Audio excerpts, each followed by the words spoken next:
Seja muito bem-vindo. Para você que está entrando aí, que Deus abençoe a sua vida, que nós possamos compartilhar dessa palavra de Deus. Então, para você que pode, abra sua Bíblia em 2 Timóteo, capítulo de número 1, e nós falaremos dos capítulos 1 e 2 dessa carta tão maravilhosa do apóstolo Paulo, escrevendo ao jovem Timóteo.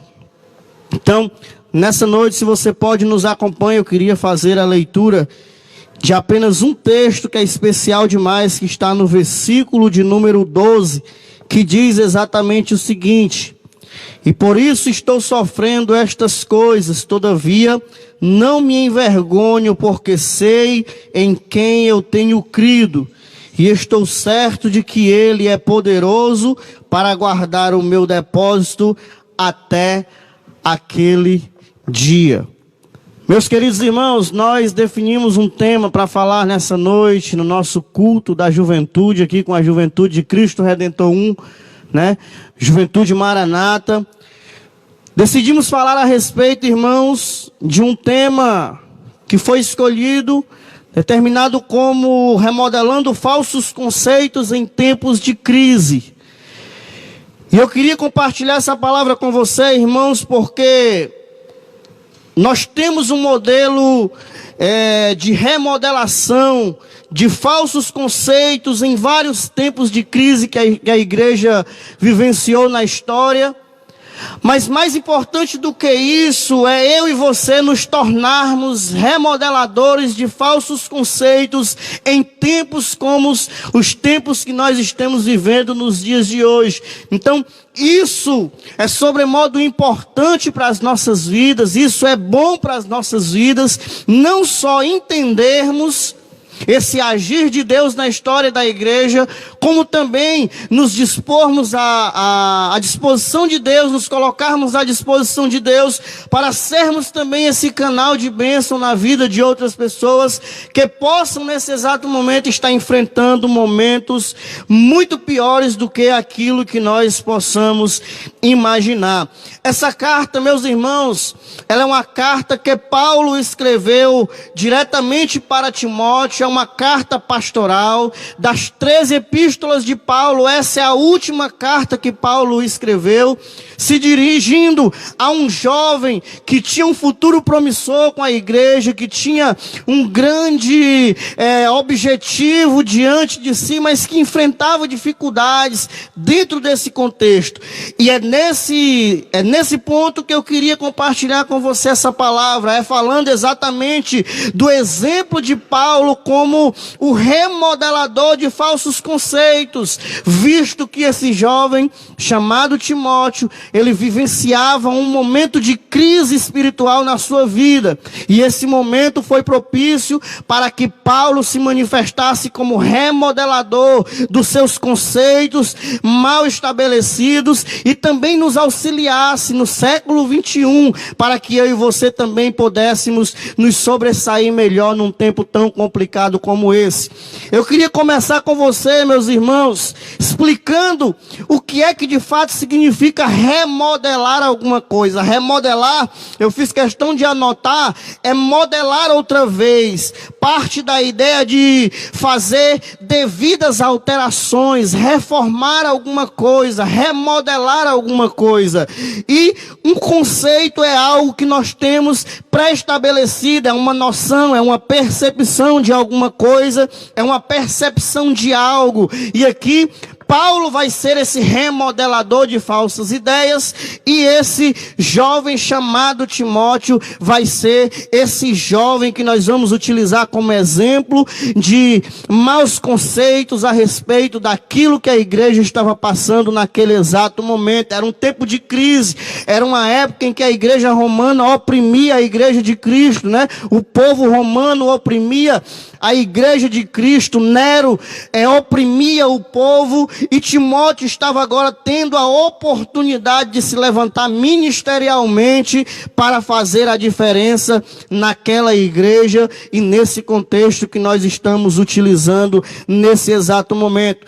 E uma coisa que me chama a atenção é é que não só Paulo foi um remodelador de falsos conceitos na vida de Timóteo, como eu e você também podemos ser esse remodelador de falsos conceitos na vida de outros irmãos, na vida de outros líderes, que nesse exato momento, um momento difícil, não só para a igreja, mas para o nosso estado, para o nosso país, para o mundo está vivendo em crise, e dentro dessa crise, nós temos principalmente crentes vivenciando momentos de crise e naufragando muitas vezes na fé por causa de maus conceitos, de más interpretações a respeito da vontade de Deus para as suas próprias vidas.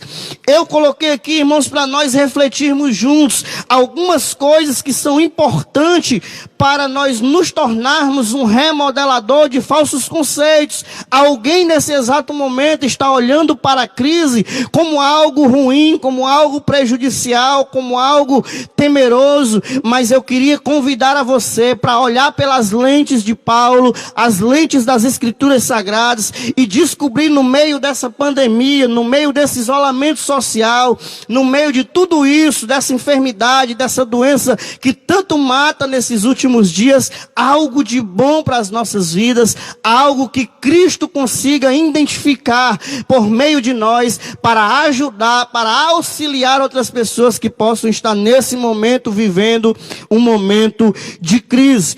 E para que nós nos tornemos um remodelador de falsos conceitos, é necessário que eu e você consigamos nos dar com algumas pessoas como Paulo lidava com Timóteo, como família, como filho. E você pode acompanhar aí na sua Bíblia Sagrada o versículo de número 2 que lemos dentro do primeiro capítulo da segunda epístola de Paulo, onde Paulo vai dizer exato o seguinte: ao amado Timóteo filho, graça, misericórdia e paz. Ao amado filho Timóteo, graça, misericórdia e paz. É por esse caminho, meus irmãos, que Paulo ele começa a tratar com esse jovem Timóteo, desejando-lhe primeiramente pelo menos essas três coisas: graça, que é favor imerecido diante de Deus; misericórdia, que é aquilo que Deus não nos concede mesmo quando a gente merece; e paz, que é aquilo que nós conseguimos sentir interiormente mesmo quando nós estamos enfrentando uma condição difícil como nós estamos vivenciando nesse momento.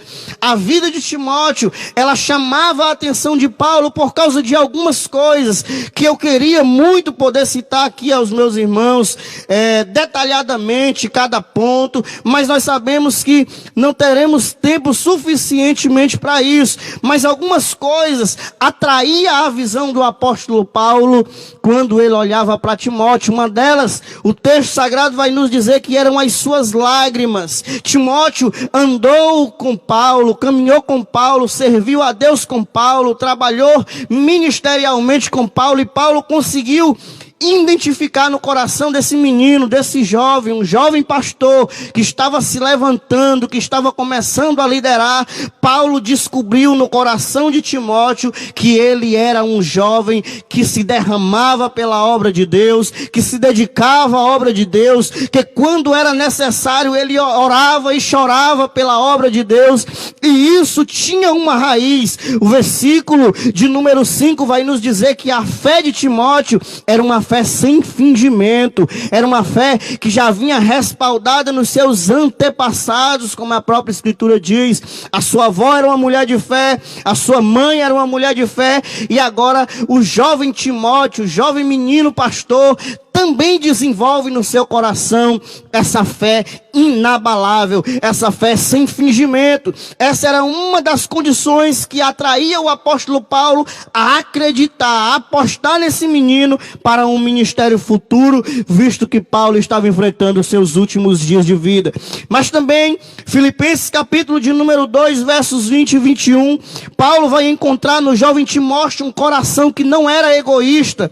Ele era um menino, um jovem jovem dedicado na obra de Deus, que se preocupava com o bem-estar das outras pessoas, que conseguia se preocupar com o interesse dos seus irmãos. Paulo consegue identificar isso, escrevendo Filipenses capítulo de número 2, versículos de número 20 e 21. Mas também Paulo identifica em Timóteo um caráter provado, algo que ele via dentro de Timóteo, uma fidelidade incomparável, um menino diferente do meio dos outros que viviam naquela época. E por fim, Paulo vê em Timóteo o seu único diferencial, aquilo que tornava Timóteo um jovem diferente dos demais jovens. Ele amava a obra de Deus, ele cuidava dos outros irmãos, e mesmo sendo um jovem, ele dedicava toda a sua vida aos princípios da palavra de Deus, baseado na fé dos seus antepassados. Ou seja, Timóteo era um exemplo, era um modelo trazido da sua avó,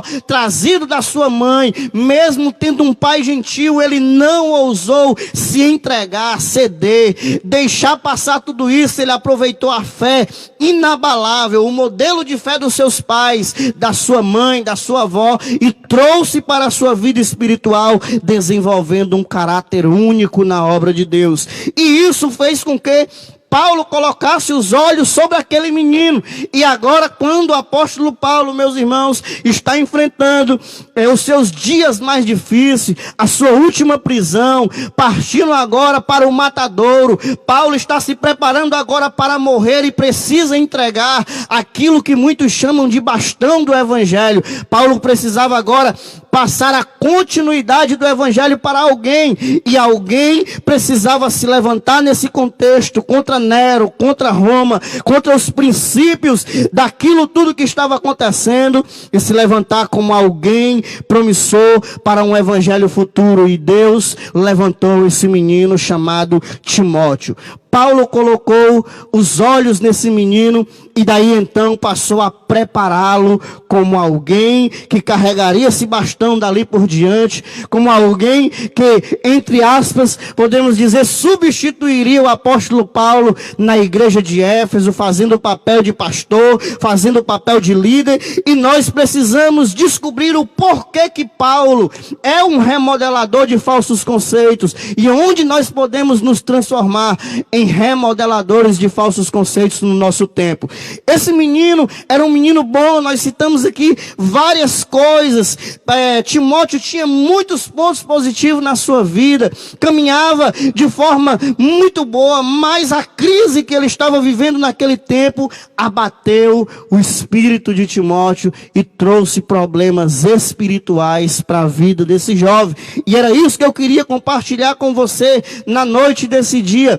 Em que pontos Timóteo se revela um jovem problemático? Onde nós conseguimos identificar os problemas na vida de Timóteo? Será que Timóteo era esse jovem tão perfeito como às vezes nós acreditamos que era? Será que alguém tem olhado para você que está me escutando aí pelas plataformas digitais, pelo Instagram, você que está nos assistindo? Será que você deixa de ter um chamado diante de Deus, deixa de ser importante diante de Deus, deixa de ter um chamado, um ministério especial diante de Deus apenas por causa das suas limitações, apenas por causa das suas dificuldades? Será que as suas falhas, as suas fraquezas como jovens dificultam ou excluem você de ter um ministério diante de Deus? É isso que nós vamos encontrar nesse menino. Nós vamos ver que mais do que um jovem com problema, existia um líder do lado dele que o motivava, que resgatava as suas forças de onde ele acreditava que não tinha,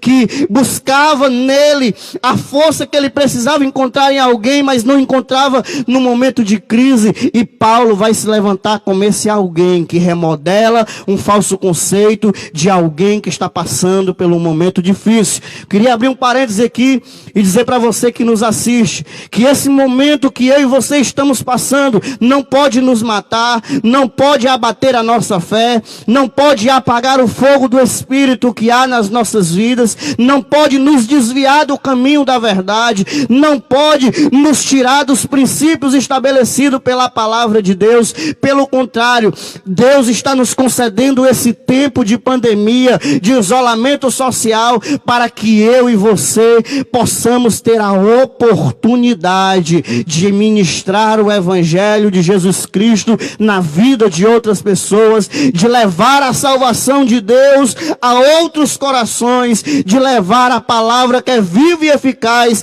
a salvar outras vidas que nesse momento estão carentes e necessitadas da palavra de Deus. E talvez você me pergunte quais são esses problemas vivenciados por Timóteo dentro da segunda carta que Paulo escreveu a ele. Onde é que nós podemos identificar as suas fraquezas, já que nós vemos aqui que ele era um menino que chorava pela obra de Deus, que ele era um menino que tinha uma fé sem fingimento, que segundo o que Filipenses nos declara, ele era um menino cuidadoso com as pessoas, era alguém dedicado na obra de Deus. E o que é que estava atrapalhando a vida de Timóteo nesse momento? Eu queria compartilhar com você que nos escuta. Talvez é o seu problema, já foi o meu problema, talvez é o problema de alguém que você conhece, e você pode se levantar na vida dessa pessoa e remodelar o que essa pessoa está vendo de ruim. Talvez alguém está aí do seu lado e só olha para essa crise como algo ruim, como algo que vai prejudicar, como algo que vai trazer prejuízos. Eu quero dizer para você que você pode cooperar com essa pessoa e fazer com que ela veja a situação difícil como um momento especial para levar a palavra de Deus e a salvação aos corações que precisam ser alcançados pelo nosso Senhor. Eu queria que você, com a sua Bíblia aberta aí onde você estiver, você procurasse aí o versículo de número 6, né? Procure aí o verso de número 6, para que a gente possa definir algumas coisas aqui especiais com relação à vida espiritual desse jovem líder, esse jovem pastor chamado Timóteo. Primeira coisa que eu queria compartilhar com você, a primeira dificuldade, um dos primeiros problemas que nós identificamos nessa epístola, nessa carta, né? Uma das 3 cartas pastorais, das únicas 3 cartas pastorais que existe. O que é que nós encontramos aqui de tão prejudicial na vida de Timóteo? Eu queria que você encontrasse aí o versículo de número 6, uma admoestação que Paulo ele vai fazer ao jovem Timóteo quando ele diz o seguinte: por essa razão te admoesto que reavives o dom de Deus que há em ti pela imposição das minhas mãos. O termo reavivar aqui, irmãos, traz a ideia de fazer o fogo subir, de fazer reavivar alguma coisa, reatiçar alguma coisa. O termo grego aqui nos leva a entender que o fogo na vida de Timóteo estava se apagando por algum motivo. Timóteo estava cedendo ao que estava acontecendo com a igreja. Alguma coisa estava oprimindo ao jovem Timóteo, fazendo ele ver a situação adversa com um pouco mais de dificuldade. E o primeiro ponto começa aqui quando Paulo faz a ele essa admoestação. Eu gosto muito dessa tradução, porque ela traz a ideia de prevenção, de prevenir. Paulo está dizendo: olha, eu estou te prevenindo, Timóteo, para que tu reavives o dom de Deus que há em ti. A graça de Deus, esse carisma, né? Do grego, esse dom que há na tua vida, existe um dom na tua vida, foi depositado por intermédio das mãos de homens de Deus. As minhas mãos te tocaram, você recebeu o dom, mas esse dom está morrendo dentro de você. E Paulo agora está identificando na vida de Timóteo o primeiro problema que Timóteo estava vivenciando. O seu espírito, a sua fé, o seu dom estava se apagando. A graça de Deus na vida de Timóteo estava sumindo devagarzinho, estava desaparecendo, e ele estava se tornando alguém medroso, recuado na obra de Deus, inoperante. Paulo estava preocupado com essa condição em que Timóteo estava vivendo. Portanto, Paulo no versículo 6 identifica claramente que o dom na vida de Timóteo precisa ser reavivado. Uma segunda coisa que eu queria que você identificasse no versículo de número 7, é que Timóteo está vivendo um momento de timidez e de recuo na fé, um momento de covardia, por parte de alguém que foi chamado para ministrar o evangelho. Você vai encontrar no versículo 7, ele dizendo: Deus não nos tem dado um espírito de covardia, mas um espírito de poder, de amor e de moderação. Primeiro problema que Paulo estava identificando na vida de Timóteo era o esfriamento espiritual. O segundo problema era a timidez, o recuo na fé. O terceiro problema está no versículo de número 8. Timóteo estava com vergonha do evangelho por algum motivo. E o quarto motivo está no versículo de número 12. Timóteo não estava conseguindo refletir nos pontos positivos que existiam em meio àquela crise que a igreja estava vivendo. A primeira coisa que ele não consegue identificar é qual é a causa do sofrimento. Ele acha que o sofrimento é algo prejudicial. A segunda coisa, ele não consegue identificar quem é Jesus na sua vida. Em terceiro lugar, ele não consegue identificar o tamanho do poder de Deus na sua vida. E tudo isso são causas em que levam o apóstolo Paulo a interferir na vida de Timóteo, para remodelar essas falsas ideias. O que passava na cabeça do jovem Timóteo para sua fé estar esfriando? O que passava na vida de Timóteo para que ele recuasse, para que ele ficasse tímido? O que passava na vida de Timóteo para que ele tivesse agora com vergonha do evangelho? O que estava acontecendo? Que Timóteo não via mais Jesus como aquele que ressuscitou dos mortos, como aquele que era todo poderoso, como aquele que nos chamou para sofrer pelo seu evangelho. Algumas coisas estavam acontecendo. Timóteo estava olhando para essa situação e estava vendo esse problema de forma errada, de forma equivocada. Talvez você está aí nos assistindo e está achando que tudo isso veio para matar a igreja, para fechar a igreja. Eu vejo pessoas dizerem que o diabo está vencendo a igreja, que o diabo está conseguindo o que planejou para a igreja, que pessoas estão perdendo a fé, que muitos estão se desviando, mas não é esse o conceito que Deus ele quer que eu e você entendamos nesse tempo de crise. Alguém precisa remodelar isso nas nossas mentes. Alguém precisa refazer o nosso entendimento. E nós sabemos que o Espírito Santo é capaz de fazer isso. Mas Deus chamou homens da história e durante os tempos atuais para nos ajudar nesse momento difícil. Paulo foi escolhido para remodelar a mente de Timóteo com relação a esses problemas. E eu posso mostrar para você, não sei se vai dar tempo nós chegarmos ao capítulo de número 2, mas nesse primeiro capítulo, nós vamos identificar no primeiro problema, no esfriamento da fé, no esfriamento espiritual de Timóteo, qual o remédio que Paulo tem para Timóteo. Talvez você está aí nos assistindo, e está se perguntando por que a sua fé tem estado abatida, por que o seu espírito tem se encontrado desanimado, por que desse esfriamento espiritual, por que nesse período de isolamento social você não tem ânimo para ler as escrituras, para orar, para estudar a palavra, para participar de um GV online que alguém lhe convida para participar. Talvez você não está entendendo por que você está vivendo isso, você não consegue saber qual o remédio para curar o seu problema, para remodelar o seu pensamento. Talvez você olhe para a Globo, só vê morte, morte, morte, pessoas doentes, mas Deus tem uma nova explicação para a minha vida e para a sua vida. É mentira do diabo que o diabo está vencendo a igreja, pelo contrário, a igreja está ressurgindo, está nascendo uma igreja na minha casa, na sua casa, está nascendo a oportunidade de pregar o evangelho para os seus filhos, para os seus pais, para os seus tios, para os seus familiares. E Deus está ganhando com tudo isso, meus irmãos.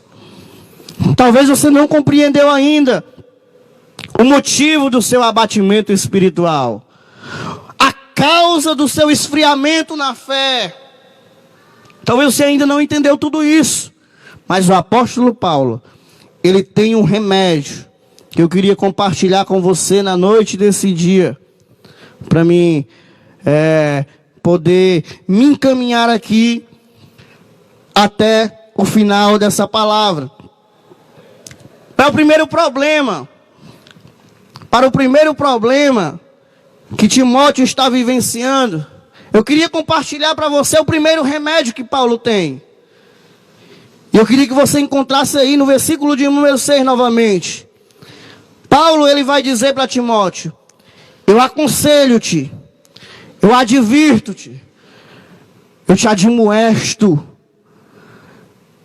eu te previno, que para você resolver a sua crise espiritual interior, o seu conflito interior, o seu conflito interno, o seu conflito espiritual, a sua fraqueza espiritual, o remédio para você fazer isso nessa noite é reavivar o dom de Deus que está na sua vida. Deixa eu dizer uma coisa para você que está me ouvindo aí do outro lado. O dom de Deus, ele não saiu da sua vida. Ele não está extinto da sua vida. Ele não foi retirado da sua vida. O dom de Deus está aí. E o que você precisa nesse exato momento é reavivá-lo. E o Espírito, ele carece de um alimento diferente do alimento que a nossa carne precisa. Porque o nosso ego, a nossa carne, o nosso corpo, ele é alimentado de uma forma, o nosso espírito de outra. O seu espírito nesse momento está clamando pela palavra de Deus, está clamando pela oração, pelo devocional diário, pelo estudo da palavra, pela meditação nas coisas de Deus. Então, o primeiro conselho de Paulo para você que nos ouve nessa noite é: reavives o dom de Deus que está em você. O dom de Deus não foi tirado, ninguém arrancou, você não perdeu. Reavive o dom porque ele está em você. Mas isso precisa partir de você.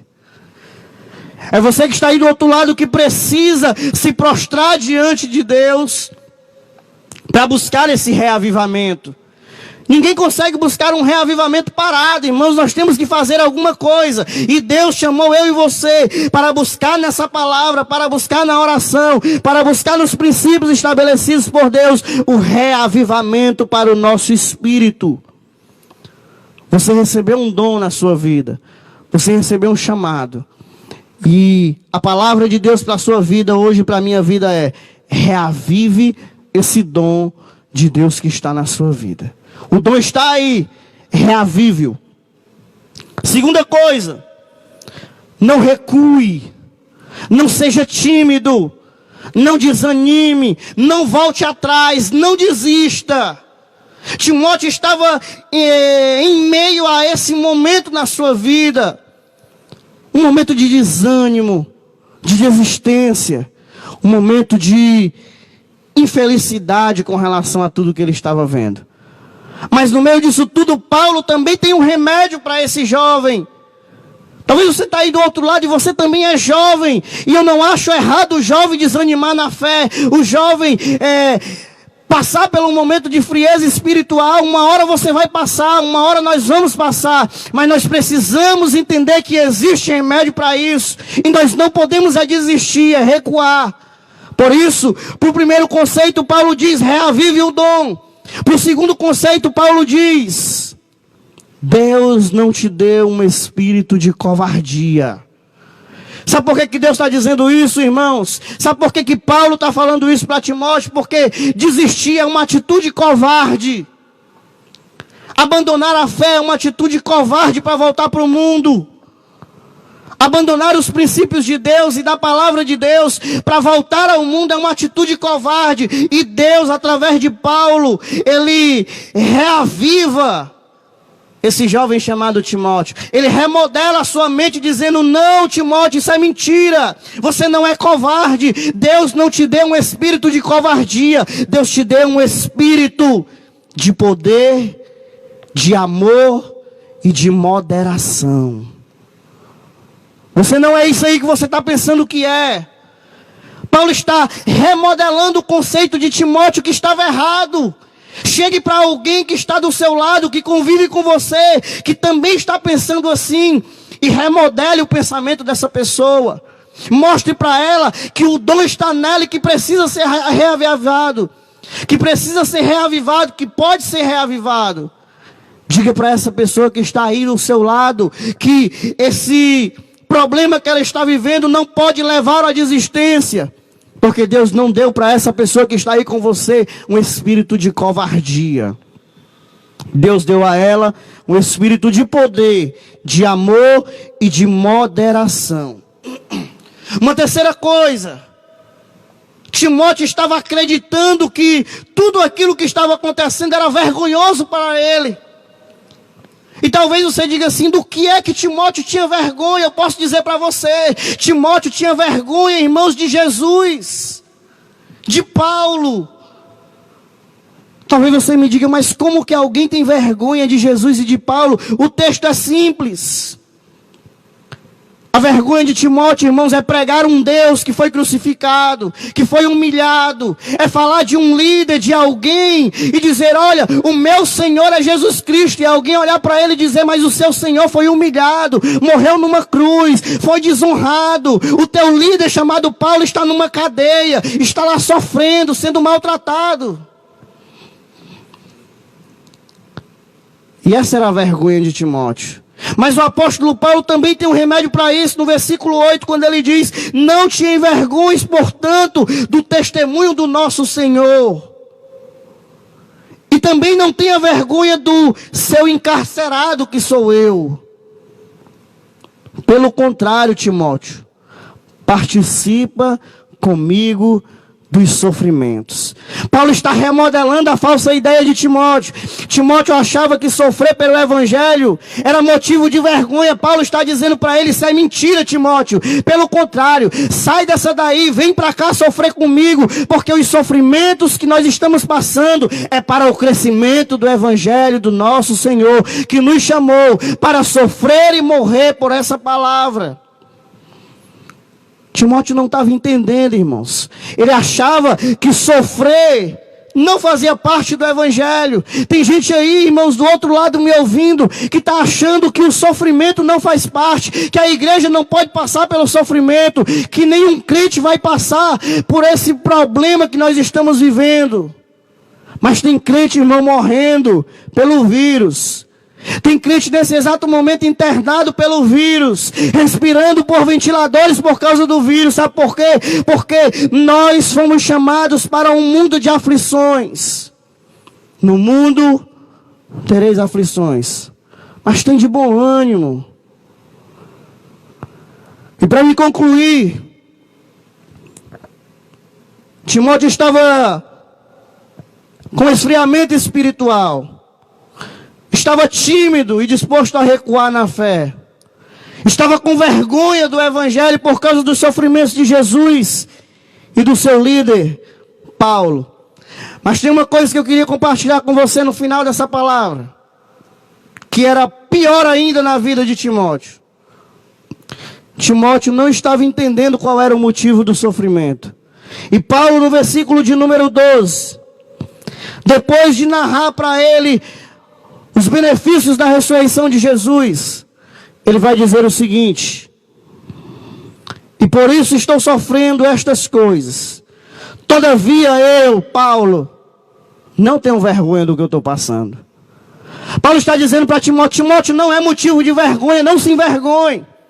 Eu também estou nessa condição, estou sofrendo, estou acorrentado, estou sendo maltratado, mas eu não tenho vergonha do que eu estou passando. Mas Paulo vai explicar para Timóteo o porquê que ele não tinha essa vergonha. O porquê que Paulo não se permitia ser abatido espiritualmente. O porquê que Paulo não recuava na fé. O porquê que Paulo não desistia da caminhada. O versículo 12 explica isso. Talvez você me pergunte, Cláudio, o que é que eu faço para me não desanimar, para me não me envergonhar, para me não desfalecer na fé? E eu posso ceder para você o mesmo remédio que Paulo cedeu para Timóteo. E que você possa remodelar os falsos conceitos na vida de outras pessoas. Talvez tem gente querendo desanimar nesse momento, querendo se entristecer nesse momento. Talvez você não sabe por quê. Paulo vai explicar isso no versículo 12, quando ele diz, eu não me envergonho. Sabe por quê, Timóteo, que eu não me envergonho? Eu não me envergonho porque eu sei em quem eu tenho crido. E eu sei o quanto Ele é poderoso para guardar o meu depósito até aquele grande dia. Sabe o que Timóteo aprendeu? E que eu e você precisamos aprender com isso? É que nós só vamos conseguir manter a nossa vida espiritual, nós só vamos conseguir deixar de ser tímidos e jamais querer recuar na fé. Nós jamais vamos ter vergonha do evangelho que nós estamos vivendo no século 21, se nós entendermos quem é Jesus nas nossas vidas e o quão poderoso Ele é para guardar o nosso depósito até aquele grande dia. Para você que me escuta aí do outro lado, eu queria finalizar essa palavra compartilhando com o teu coração e deixando uma verdade para que eu e você possamos dividir nessa noite, para que a sua mente, para que os seus falsos conceitos relacionados a esse tipo de crise possam ser remodelados. Talvez você me pergunte, irmão Cláudio, o que eu faço para compreender tudo isso e encontrar algo de bom no meio de tudo isso que está acontecendo? Eu respondo para você o seguinte: saiba em quem você tem crido. Tudo depende de quem é Jesus para você. Tudo depende de o quão poderoso Ele é para a sua vida. E talvez você não entenda isso. Talvez você não diga, talvez você não compreenda, não raciocine dizendo, mas por que eu tenho que saber quem é Deus para a minha vida? Jesus uma vez perguntou, quem os homens dizem que eu sou? E alguém respondeu, tu é um profeta, tu é Elias, tu é isso. E Jesus perguntou, mas vocês dizem que eu sou o quê? O que Jesus é para você que está aí do outro lado? Eu queria deixar essa interrogação no seu coração. O que Jesus é para você garante a sua firmeza no Evangelho. O que Jesus é para você garante a sua fé até a eternidade. O que Jesus é para você vai fazer a diferença nesse tempo de crise. O que Jesus é para você e quão poderoso Ele é na sua vida vai te levar a fazer a diferença na vida de outras pessoas. Portanto, não se deixe abater por causa dessa crise. Não se deixe desanimar, não desista, não se envergonhe do Evangelho. Pelo contrário, vem sofrer com a gente nesse tempo difícil e aproveita a oportunidade, porque Deus está abrindo uma porta para você levar a palavra de Deus para quem está precisando nesse momento. Tudo depende de dois conceitos: quem é Jesus para você e o quão poderoso Ele é para a sua vida. Que Deus abençoe a sua vida. Muito obrigado.